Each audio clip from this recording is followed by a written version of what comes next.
everyone. My name is Cassandra Chen, and today I'm talking to Nyah Macklin. Hi, good to see you all.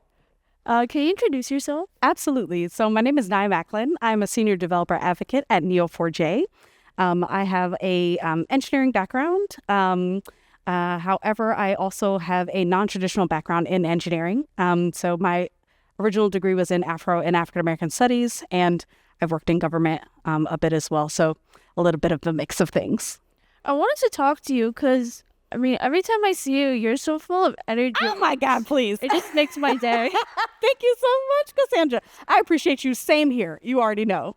Yeah, I'm super excited to talk to you. So I believe you got into tech through a bootcamp. Yes, I did. Absolutely. And specifically, was it bootcamps for low-income and did you say African-American students? Yep, absolutely. So this program, it was called Resilient Coders, and it's a program for lower income, Black and brown people of color within the Boston and Philadelphia areas. And now they've also expanded to Maine. But they're an incredible program because one of the things about them is that they pay you to learn how to code. So a lot of the barriers for lower income people trying to enter the tech space is that a lot of times these boot camps have high costs. So you have to pay upfront tens of thousands of dollars in order to attend a boot camp, in order to learn these things, or you would go the traditional education route through schooling and possibly get student loans that way. Or you can, of course, with those boot camps, take out a income sharing agreement. And those things might have some not so friendly payment plan terms. So Resilient Coders was really incredible because they pay you a stipend, and they're funded by generous donors and philanthropists. And they pay you a stipend in order to learn the skills to try and be competitive in the tech sector. And I think it's great that they're promoting diversity. Yes. This is just my personal opinion, but when I go to conferences, there's not enough African-American people who are technologists. Yes, absolutely. There's so few different people, right? So there's so few people within the space, and especially when you go to different conferences, just like you had mentioned, you see usually a very monogamous community. And so with programs like this and investing in programs like this, we can make sure that we're opening up technology and tech in general to a wider audience, and to a wider audience that can also bring so much innovation to different teams, technical teams, and communities and conferences and conversations that we're having as well. So absolutely paramount that we're investing in different communities. And I think you said you taught kids before. You were a school teacher for 7th and 8th grade? Yes, I was. Some of the best times of my life, y'all. It's so incredible. Kids are brilliant, right? Kids are brilliant. And we need to continue. And Cassandra was saying, right, as well, that Cassandra's doing a lot of teaching of kids as well. But I used to teach 7th and 8th grade science through a number of different programs. One of them is called Breakthrough Collaborative. I think they've rebranded since. But those I love teaching, and specifically teaching younger kids, because you have to think so creatively and you have to teach in a way that continues to garner their attention, right? Even so, you were teaching science, all those skills you mentioned also apply to teaching technology. Absolutely, right? So when I have also taught HTML, CSS, and JavaScript, so intro to web development to a number of younger people, younger women as well, women and non-binary folk. And being able to teach that, you also have to think very creatively about how does this apply to different people's lived experiences, right? That's one of the things that I like to do when I'm teaching, is think about, okay, what are the concepts that we're teaching today? How can that apply to different people's lived experiences so that they can understand what they're learning and then be able to adapt and play with it and continue to learn? When you were teaching your students, did they know any coding before starting? Not at all. Zero coding experience. And so that was one of the cool things, is that because they had zero coding experience, and maybe there'd be one or two people who have tried out different coding languages before, but a majority majority of the community had no coding experience, didn't even touch a line of code.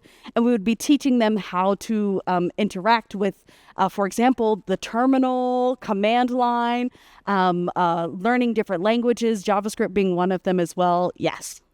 How did they find out about your program if they haven't coded before? Excellent question. Excellent question. So it's really interesting because a lot of these, the applicants or a lot of the students in the program, they had found our program either through social media, right? Very random different areas. So we'll put out posts on social media. A lot of them weren't using LinkedIn, for example. So we would do Instagram posts and they would be shared. So like I had mentioned for social media, even Facebook, right? Something that not a lot of people are using these days, but I think that it's incredible to make sure that we are touching different communities. And how I found out about my coding bootcamp was through a flyer, right? Through a physical flyer in my community when I was living in Boston.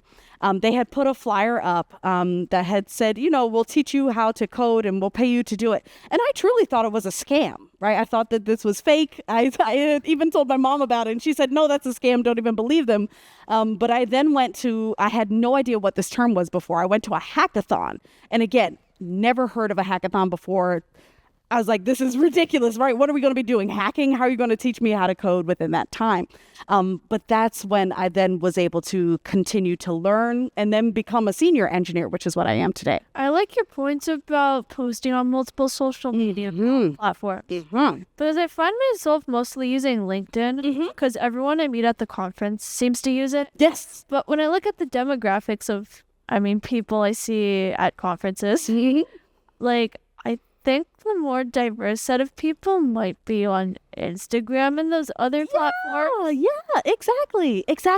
And I think that, people use LinkedIn or people who know about LinkedIn often know about it as this more professional networking space. But if you're not yet in tech, for example, or in this professional networking space, you might not know that it's important to have a profile on LinkedIn. Even every day that I'm networking with people here at this conference, people are saying, oh, do you have LinkedIn? Okay, we'll connect right there. And it's very easy. But prior to being in tech, I also didn't use LinkedIn that much. I was on more Facebook and even MySpace for those who were back in the day. So making sure that we're touching different communities in where they are is really, really important. So we have to diversify the ways that we are getting this information out, not just on things like LinkedIn, more what would be quote unquote professional spaces, but making sure that we're going into different communities and local libraries as well. I know this is a side point, but making sure that we're promoting these things, even flyers in local libraries, is really important. So I would say that. Yeah, some more diverse media. Get it to everyone. That's right. It's super important. And with AI getting more popular today, are there any big ethical concerns which you personally have seen? Now, this is a great question. Yes, I have. So I would say one of the biggest ethical concerns that I have had with the rise in mainstream use of artificial intelligence, because artificial intelligence has been here for many, many different years. And I believe just now it's becoming more mainstream. People are understanding the ways that it's being used in their everyday lives, even if it was still being used in their everyday lives prior to the last couple of years. So there are large ethical concerns, and some of them being the sources of the data that were being used within artificial intelligence. So for folk who are already in the space as well, you might see that some of these larger companies, they are doing an incredible job at advancing innovation when it comes to artificial intelligence. However, the question comes in about where is their data being sourced? Are they scraping a large part of their data set on and across the internet? Are they taking people's data without their consent? Are they taking people's copyrighted data and publications without their consent as well? That's a large question, right? And some of us, might be able to understand the answer.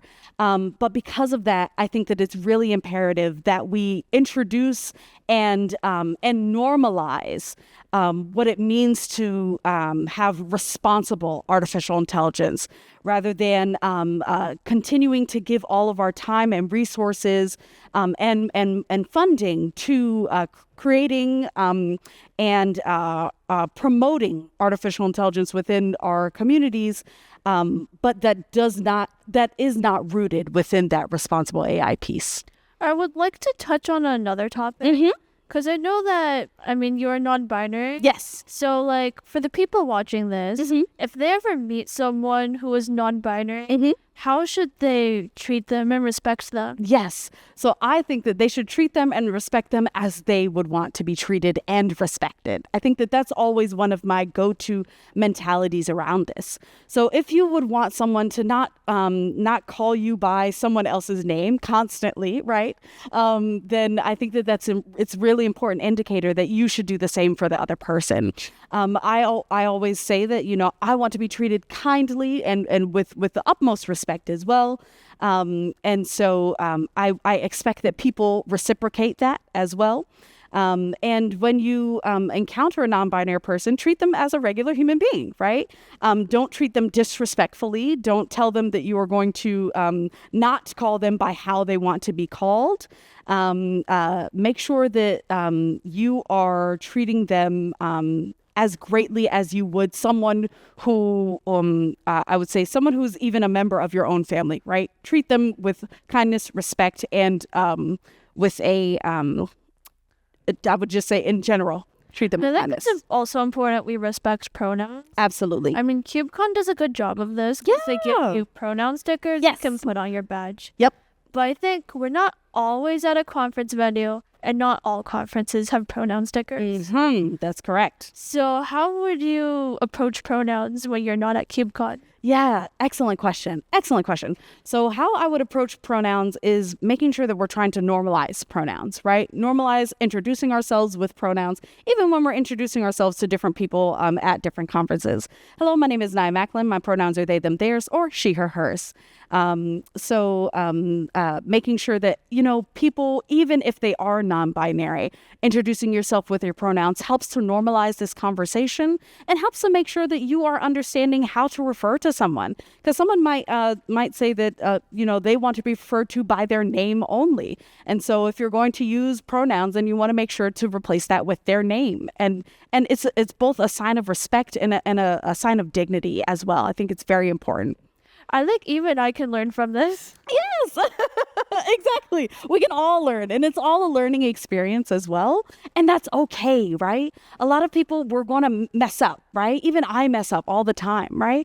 And that's all right. So I want us to make sure that when we mess up, it's not a big deal. You don't have to, say, oh, you're so sorry or anything like that. You can try to correct yourself. You can ask again, right? It's okay to ask again what someone's pronouns are or anything like that. I'm just making sure that you're trying to respect the person and how they want to be viewed in the world. I think I've learned a lot from talking to you today. Of course. So thank you very much, Nyah. I appreciate you always, Cassandra. So excited to talk to you again. And I'll see you at the next conference. Yep. Bye, everyone.